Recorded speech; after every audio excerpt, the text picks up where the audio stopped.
নমস্কার বন্ধুরা, ভালোবাসা রান্নাঘরে তোমাদেরকে স্বাগত জানাই। আমরা আবারও চলে এসেছি আজকে নতুন একটা ভিডিও নিয়ে। এই দেখো বটবটি নিয়ে এসেছি। এই বটবটি দিয়ে তোমাদেরকে একটা নিত্য নতুন ভিডিও করে দেখাবো। তো তোমরা পুরো ভিডিওটা দেখতে থাকো, আশা করি ভালো লাগবে। আর যা অত্যাধিক গরম পড়েছে, এই গরমের মধ্যে সত্যি কথা রান্নাবান্না করতে কিছুই ভালো লাগে না। তবুও তোমাদের কাছে নতুন নতুন ভিডিও পৌঁছে দেওয়ার জন্য আজকেও একটা নিত্য নতুন ভিডিও বানাবো। তো তোমরা পুরো ভিডিওটা দেখতে থাকো। এই যে বটবটিগুলোকে এবার মিডিয়াম সাইজ করে পিস করে নিই।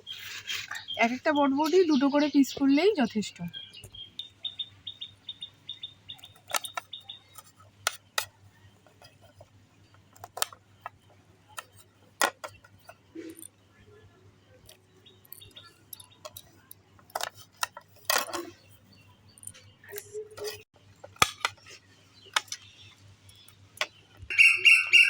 বটবটিগুলোকে ভালো করে কেটে নিয়েছি, এবার এটাকে ভালো করে ধুয়ে নেব।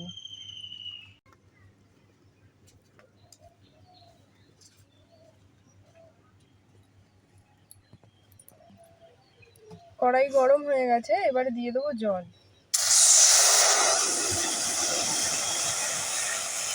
জলটা ভালো করে গরম হয়ে গেছে, এবার বটবটিগুলো দিয়ে দেবো।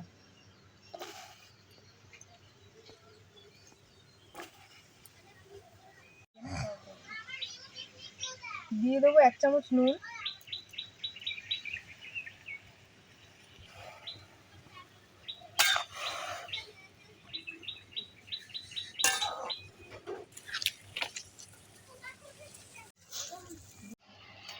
বটবটিগুলো ভালো করে সিদ্ধ হয়ে গেছে, এবার এটাকে তুলে নেব।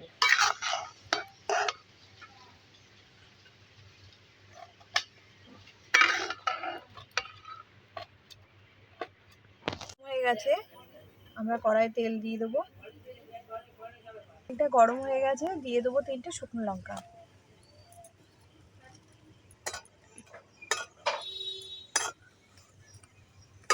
দেখো আমাদের শুকনো লঙ্কাগুলো ভাজা হয়ে গেছে, এবার তুলে নেব।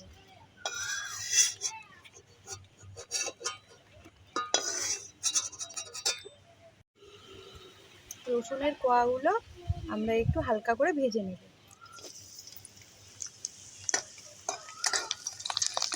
দেখো আমাদের রসুনগুলো হালকা করে ভাজা হয়ে গেছে, এবার তুলে নেব এগুলো।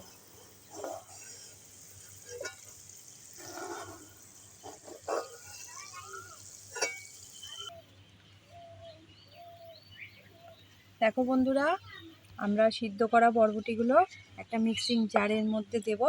এবার দিয়ে দেবো পেঁয়াজ কুচি। এখানে আমরা একটা গোটা পেঁয়াজ নিয়েছি, মাঝারি সাইজের। দেখো বন্ধুরা, ভেজে রাখা রসুন আর শুকনো লঙ্কাটা আমরা দিয়ে দেবো। আর দিয়ে দেবো একটা গোটা কাঁচা লঙ্কা দিয়ে এবার আমরা এটা পেস্ট করে নেব। দেখো বন্ধুরা, এই যে আমরা ভালো করে পেস্ট করে নিয়েছি। এই যে বন্ধুরা, রসুন ভাজার সেই তেলেই কিন্তু আমরা এই বরবটি বাটাটাকে ছাপিয়ে নেব।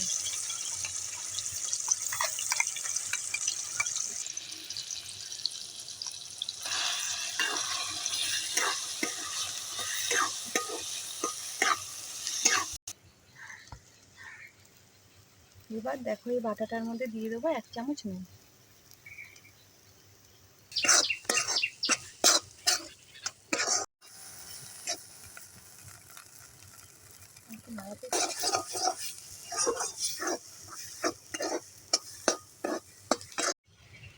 দিয়ে দেবো সামান্য চিনি। না দিলে কিন্তু স্বাদ আসে না, তাই আমরা চিনিটা দেবই বাটাতে, যে কোনো বাটাতে। আগেকার দিনে মা ঠাকুমাদের হাতে এই রান্না আমরা খুব খেয়েছি। তাই অভাবে এখন কিন্তু এই বাটাবুটি আমাদের আর করা হয়ে ওঠে না। আস্তে আস্তে এই বাটাবুটি কিন্তু সব উঠেই যাচ্ছে। দেখো বন্ধুরা, তোমাদের সঙ্গে কথা বলতে বলতে আমাদের রান্নাটা প্রায় হয়েই গেছে। আজকের ভিডিওটা এই পর্যন্তই। আবার আসছি একটা পরবর্তী দিনে পরবর্তী ভিডিও নিয়ে। তোমরা সবাই ভালো থেকো, সুস্থ থেকো। আর আমাদের ভিডিওগুলো ভালো লাগলে অবশ্যই লাইক করবে, কমেন্ট করবে, শেয়ার করবে, চ্যানেলটাকে সাবস্ক্রাইব করবে আর বেল আইকনটা টিপতেও ভুলবে না। টাটা।